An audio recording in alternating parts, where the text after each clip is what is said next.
What's up, y'all? Connor with Rock Pokemon here, coming back at you with another Market Monday. Today's Market Monday, it's hard to believe, but we are already in August. We are flying through 2021.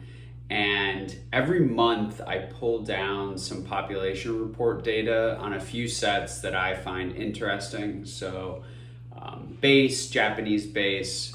So most of these I'll do the Japanese equivalent with it. So Rocket, Neogenesis.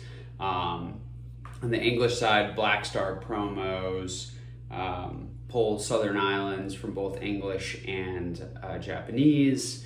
And then started pulling a little bit more of modern in recent months, specifically Hidden Fates and Evolutions. So, but what I wanted to do is give a 6-month review of where some of the interesting population reports that I track have moved. I think it's a really timely, interesting, point in PSA's kind of status as far as where the backlog sits to do this review. And I guess I'll give the overarching, kind of where we're at is that we are sitting at October 5th-ish as far as where the complete through dates are for vintage TCG at PSA, right? And they're somewhere, what they say is they're like somewhere 20% through October submissions received, right?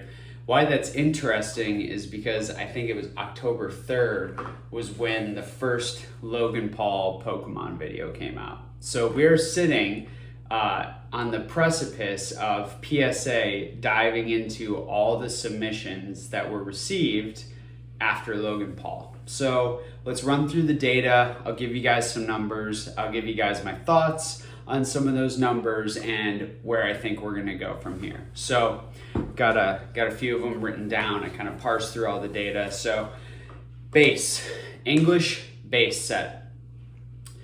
This includes first edition, Shadowless, Unlimited, and the other variants. That's just how PSA does it for the Pokemon game that they call this set. So we're gonna talk in terms of February to now for all these sets. So 6 months. So today's mid-August. These are compared to pop reports I pulled in mid-February, and then I pull them every month in between, but this is the end-to-end analysis for you. So base set, 224,000 cards in the PSA population in February. Now we are at 289,000. That's nearly a 30% increase, or 65,000 cards. So how does that break down? Tens went up about 13%. That was about 6,500, or 10% of the overall population growth. A third of the population growth was attributable to nines, and those went up 24%. So 20,000 additional cards graded for a 9, and the list goes on there. We saw in Japanese base going from 16,500 to 23,500, so a 42% increase. But in absolute terms, that's 7,000 cards. There we saw 1,000 cards added in the tens, right? We saw 3,000 cards added in nines, right? So that's 40% of the population growth was attributable to the 9 category. And eights had about 1,300. So if you add that up, you got 5,300 out of 7K was in that 8, 9, 10 area. Something we, probably expect to see in Japanese, just given the better quality of those cards, and the fact that if you think about it, far less Japanese base was ever graded before, but now that it's valuable to do so, you're seeing more people send in their best stuff first. We're seeing 8, 9, 10 take the brunt of that, and we'll talk more about that later. Going back to English base, a couple other interesting points. First edition Charizards population grew a little over 10%. Shadowless Charizard population grew 25%, And then unlimited Charizard grew by 30+%, going from about 19.5 to 25,500 unlimited Charizards in the base set population. So call it 8 or 9% of the total population is unlimited Charizard. So a couple other sets I thought were interesting. Neo Genesis, just first edition on the English side, had a 32% increase in its population. The population of Lugias went up 36%. And again, you saw 8, 9s, and 10s take 80% of the population increase, right? So again, first edition, Neo Genesis, much smaller set compared to base as far as the PSA pop. I mean, now we sit at 22,000 cards or so, so a fraction of the base set PSA population.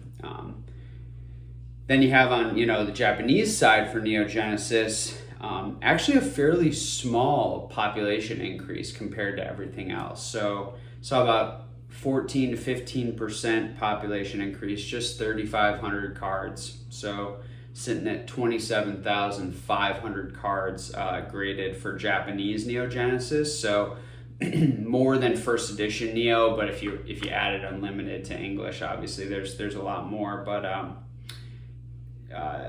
also saw a majority of those, large portion attributed to Lugia, and then again the 9s and 10s took up 70% of that pop growth, right? So we saw the 10s move by about 900 cards, the 9s move by 1,600 cards, on 3,500 cards total graded over that 6 months. That's more than 70% of that population's growth. So I tracked a few others, like I said.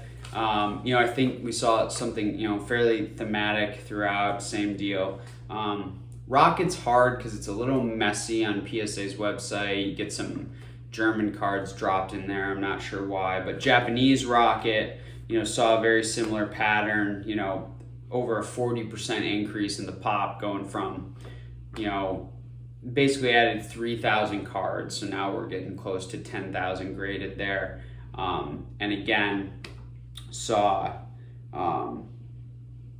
basically the large brunt of that coming in that 8, 9, 10 area. So what did we see? We saw, some interesting takeaways from all that data, right? So what did we see? Well, across the board, what we saw is gem rates going down or staying constant, right? So the amount of gem mint 10s as a percentage of the base and how many of those were graded as 10s going down, which is something we would expect, right? So a lot of study or analysis has been done on the PSA gem rates lately.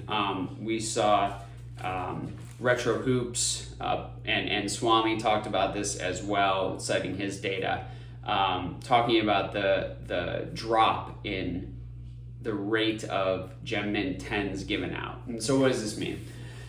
I think it's a lot of things, right? So we certainly have PSA probably getting stricter at grading, right? Giving out less 10s generally.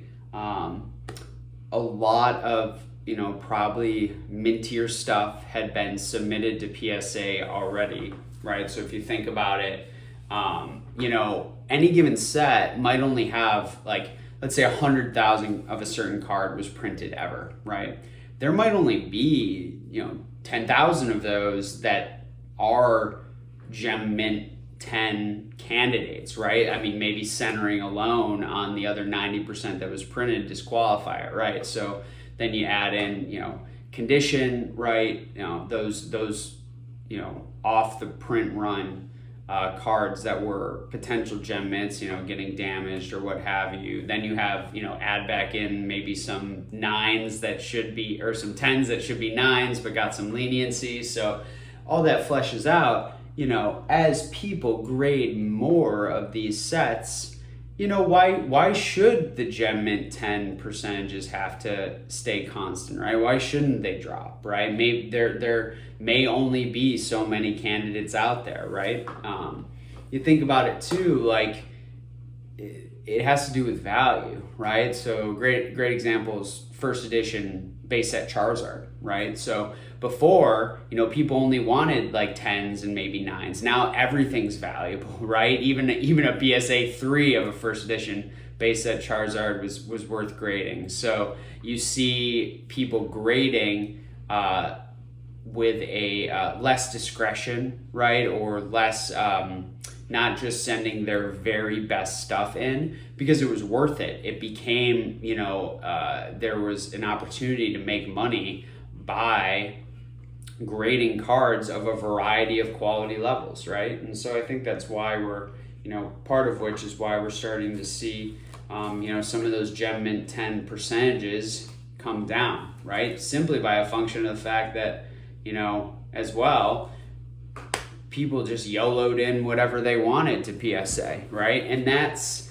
I think, only going to get more exacerbated because of where we sit today, guys. I mean, if you think about it, like I said, the complete through dates are sitting right on the precipice of when a ton of cards were sent to PSA, right? If you think about it, Q1 of 2021, they got 1 million cards in.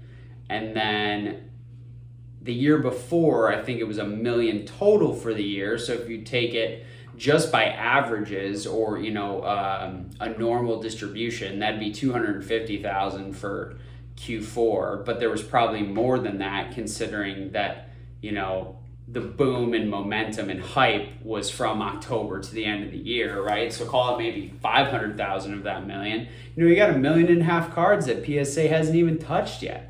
Right? And that's just for Pokemon. I mean, we're not even talking about the fact that sports is, multiples of that, right? So the backlog's, pretty wild. But, back to the idea of the 10s. Look, I think that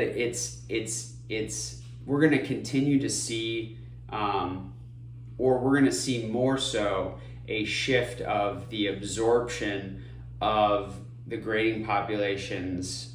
The absorption happen in the 8 and below area. So we're still seeing a lot 8, 9, 10 have taken the last 6 months of grading into those parts of the pop report. My personal opinion is that we're going to see less and less of that going forward because, like we touched on, first of all, PSA is getting stricter.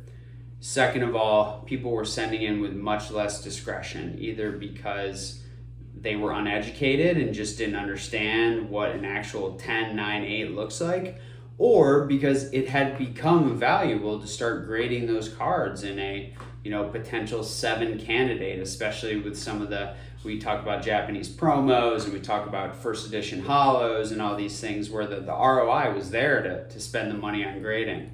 And then when it comes to modern, we know that the print quality recently has been a little more subpar, but that's a wild card. And we're going to have to watch those pops carefully, but we know that just on an absolute basis, the modern populations are becoming astronomical. I mean, it's absolutely crazy. I mean, Evolutions has 14,000 Charizards and, base set Charizard has 25,500 unlimiteds and 8 first edition and shadowless combined. So there's almost twice as many Evo Zards graded as there are first edition and shadowless Zards graded. I mean, that's crazy. And we see some of the prices those are going for. So where does that, where does that kind of leave us? What other, kind of oddities or interesting facts about this pop growth can we take away from the data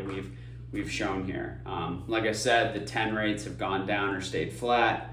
A lot of these pops moved kind of 30 to 40%. I thought it was interesting that Japanese Neogenesis moved so little.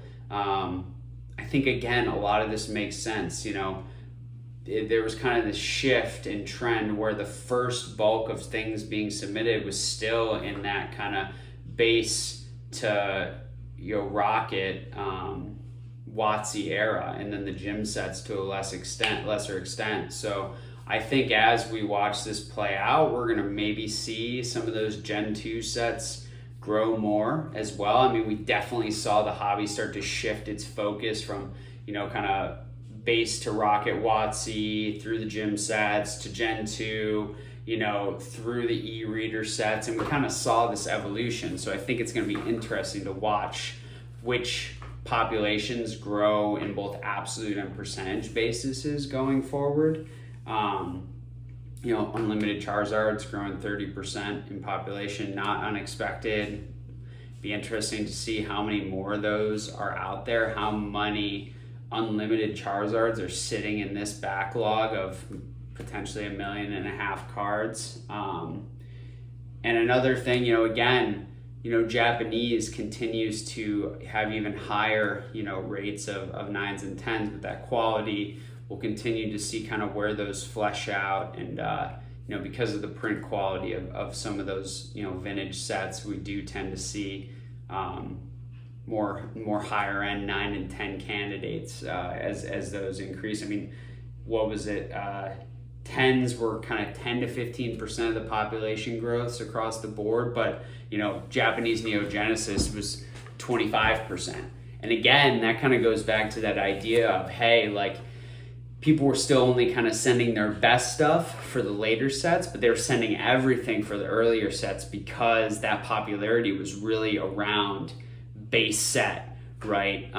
Base set into Jungle and Fossil and Rocket, but especially base because of Logan Paul, because of all the hype around that as we started breaking base set boxes left and right. A lot of the submissions, started to really focus on base. And I think that's only going to get more exacerbated now that, again, the complete through dates are sitting in that October timeline. I mean, after that is when tons more base got sent in. I mean, so that's going to get really interesting, I think. And I think we're going to see, the 10 rates only go down for the variety of reasons we discussed, especially on something like base. So again, that 8 to 10 area took the brunt of most of those pop growths. I think that makes sense because, again, people were sending their best stuff before, then they were sending their kind of just as good or close to stuff. And that's why you saw from February to August, right? So up until that October complete through date, right? The last 6 months of grading that's taken us to that October precipice. Base 8 through 10 was like 60% of that set's growth, whereas the other sets 8 through 10 was 75%, right? Meaning people have been focusing on sending base, so there was probably some worse stuff that they were sending in, but for the other sets, there was minter stuff that still hadn't been submitted that then got submitted, right? So what I'm saying is people always focused on base first, and that's why we're probably seeing the quality of the population growth happen not just in the higher echelon for base. And again, I think that we're going to see a lot of that growth going forward be in that sub 8 category. So I think that what's really important is to remember that there are so many cards yet to be graded, and we don't even know. I mean, CGC is a wild card. There's no census or pop report data yet. BGS I haven't tracked as closely, but we know that the bulk of stuff was sent to PSA from where we're sitting now on the October complete through date through probably December to January. And then we really started to see more volume be sent to CGC, I think, for some of that more quick flipping kind of from December into and through Q1 of 2021. So a lot of that stuff is probably hitting the market. But again, I mean, there's February subs at CGC still standing at CGC for bulk. So there's tons there. Not to mention, obviously, the 1 million cards that were sent to PSA for Pokemon in Q1. So what does that, mean going forward? I think that the next 3 to 6 months of watching these pop reports and seeing where the market goes is just going to be absolutely fascinating, right? Like, I think that when you think about it, it's probably going to take them almost a year to get through all of this backlog at PSA. Could be less, right? They're accelerating the amount of hires, they're accelerating their daily grading counts. I think now it's at like 35K a day for TCG, but it's really an unknown how big that backlog is, right? And we know that the majority of the backlog is kind of that sports area, right? So we'll see how even that kind of distribution of what they're grading when they're getting through those completion dates will kind of occur and how that'll flesh out. But I think the last thing I want to kind of talk about is kind of where the market sits and that there's really these odd catalysts, or there's headwinds and tailwinds, right? There's positive and negative catalysts going on, right? So we're sitting in August. We are in kind of the lowest volume part of the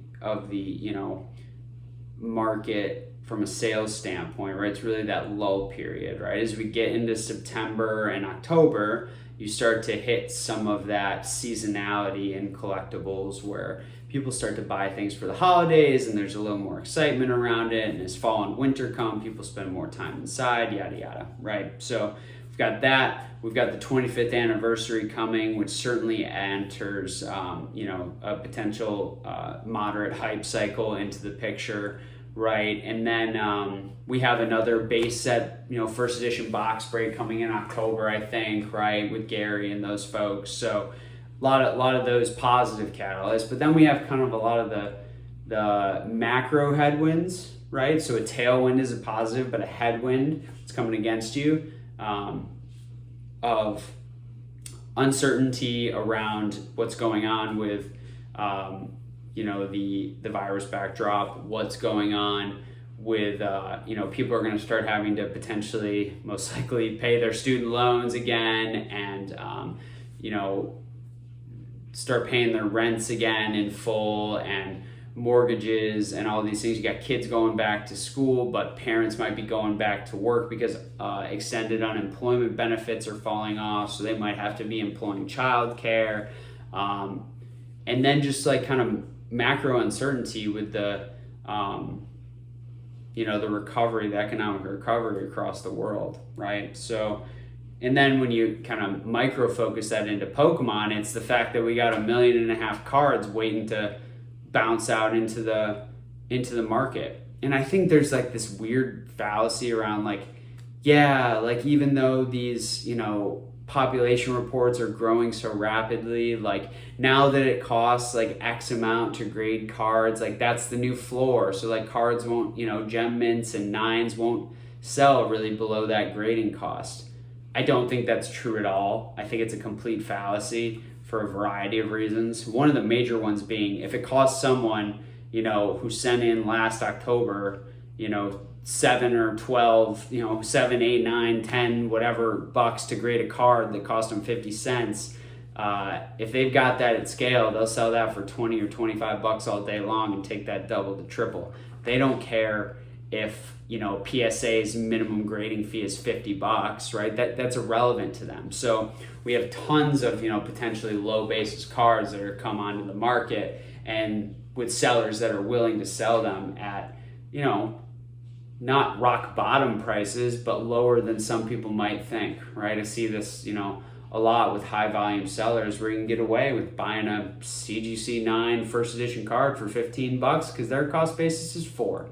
So I win, they win, but how long does that last, right? And then you have, people who have just done a terrible job at managing their liquidity timing, partially because, how could people have known that PSA was going to take this long to grade cards, right? But there are people who are going to need money, and they're going to need it fast to cover their grading fee expenses. So they will take their lower end stuff that they get back from PSA, and they will probably just shell it onto the market, and that's when the undercutting starts, right? Is they just need to sell that as quick as possible to get money in their pocket. So, Look, I think that this has hopefully been a helpful 6-month review of the pops. I think I might start doing this monthly or at least every 2 months going forward, because I think that the next, like I said, 3 to 6 months, even maybe into a year, is going to be